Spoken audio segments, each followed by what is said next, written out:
मेरी last video के अंदर लोगों ने बड़ी तनकीद करी, मुझे वैसे भी पर्सनली भी कहा कि सलमान भट्ट के बारे में आपने इतना एग्रेशन शो किया, आपको नहीं करना चाहिए था। सलमान भट्ट ने अपनी सजा काट ली थी।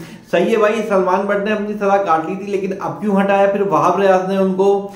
क्योंकि पाकिस्तानी मीडिया के अलावा अगर आप दुनिया भर का मीडिया देखें तो सारा थू कर रहा था कि एक फिक्सर को आपने इतनी बड़ी पोस्ट दे दी, सेलेक्टर की पोस्ट दे दी आपने उठा के।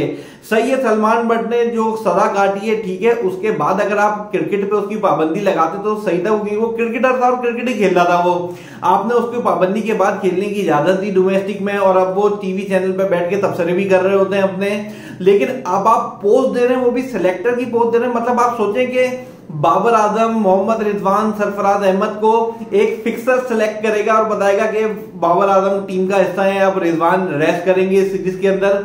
मतलब कुछ समझ नहीं आ रहा था। ब्रिटिश मीडिया हो, चाहे ऑस्ट्रेलियन मीडिया हो, चाहे कोई सा भी दुनिया का मीडिया हो, बहुत ज्यादा थू कर रहे थे सारे के सारे कि आपने एक फिक्सर को उठा के इतनी बड़ी पोस्ट दे दी, सेलेक्टर बना दिया।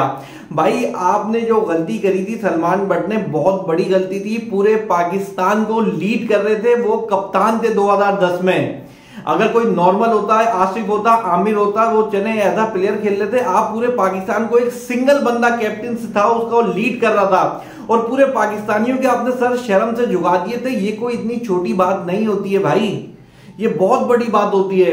और वहाब रियाज को आज हफीज ने भी बोला कि मुझे पता चला तो मैंने फौरी कहा गई है। वहाब रियाज ने अपनी दोस्ती यारी के चक्कर में लेकर आ गए।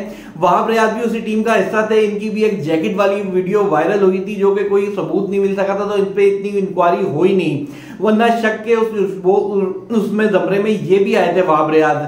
जैकेट वाली इनकी जो एक वीडियो आई थी इंग्लैंड के अंदर ही 2010 में। खैर बात कर लेते हैं अब ऑस्ट्रेलिया की। ऑस्ट्रेलिया ने अपनी 14 रुकनी टीम का ऐलान कर दिया है पहले टेस्ट के लिए, जो कि 14 दिसंबर से पर्थ के अंदर खेला जाएगा।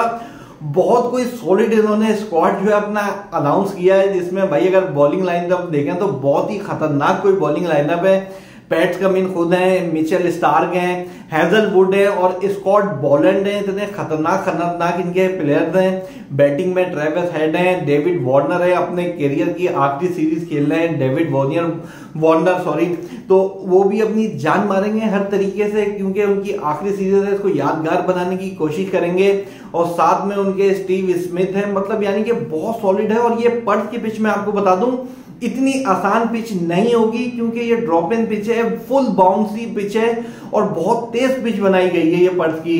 आपके जो कुछ टेक्निकली सबसे अच्छे हमारे बाबर आजम है, बाबर आजम से तो आप उम्मीद लगा सकते हैं कि वहां पे सरवाइव कर जाए, अच्छा कुछ स्कोर कर दें। लेकिन बाकी जो दीगर प्लेयर है उनको बहुत ज्यादा मेहनत करनी पड़ेगी बैटिंग करने के लिए इस पिच के ऊपर, क्योंकि बहुत ज्यादा तेज पिच बनाई हुई है उन्होंने।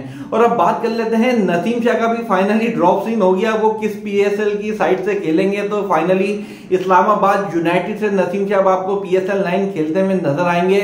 और इसके बदले मोहम्मद वसीम जूनियर और अबरार अहमद जो हैं वो आपको नजर आएंगे कोयटा ग्लैडिएटर की तरफ से। इस्लामाबाद ने 2 प्लेयर दिए और एक नसीम शाह जैसे लीजेंड इतने बड़े खिलाड़ी को उन्होंने लिया है, तो वाकई 2 की रिप्लेसमेंट तो बनती ही बनती थी। और साथ ही असद शफीक का भी बड़ा नाम आ रहा है। भाई असद शफीक पाकिस्तान के साबिक टेस्ट क्रिकेटर है। 77 उन्होंने टेस्ट मैचेस में हिस्सा लिया पाकिस्तान की तरफ से। अब उनको as a selector, as a consultant बनाने का सोचा जा रहा है, लेकिन पीसीबी ने उनसे कहा कि पहले आप रिटायरमेंट का ऐलान करें, क्योंकि अभी तक उन्होंने रिटायरमेंट का ऐलान नहीं करा था। तो अब असद शफीक पहले रिटायरमेंट का ऐलान करेंगे, वो फिर वो सिंध की तरफ से हो सकता है सेलेक्टर लग जाए कराची की तरफ से, और बैटिंग कंसल्टेंट में भी उनका नाम आ रहा है। और फाइनली बांग्लादेश ने भी न्यूजीलैंड को 150 रन के भारी मार्जिन से पहले टेस्ट में शिकस्त दे दी। होम कंडीशन में बांग्लादेश नो डाउट बहुत अच्छी खेल रही होती है, क्योंकि ये अपनी फुल जितने भी इनकी स्ट्रेंथ होती है उसको देखते हुए ये पिच बनाते हैं। लेकिन जैसे ये अपने मुल्क से बाहर जाते हैं, बिल्कुल सारे के सारे बकरी हो जाते हैं। बिल्कुल ऐसा लगता है जैसे इनको क्रिकेट आते ही नहीं है। यार उम्मीद करते हैं आपको हमारा शो पसंद आया होगा। नेक्स्ट शो तक के लिए इजाजत दीजिए। अल्लाह हाफिज।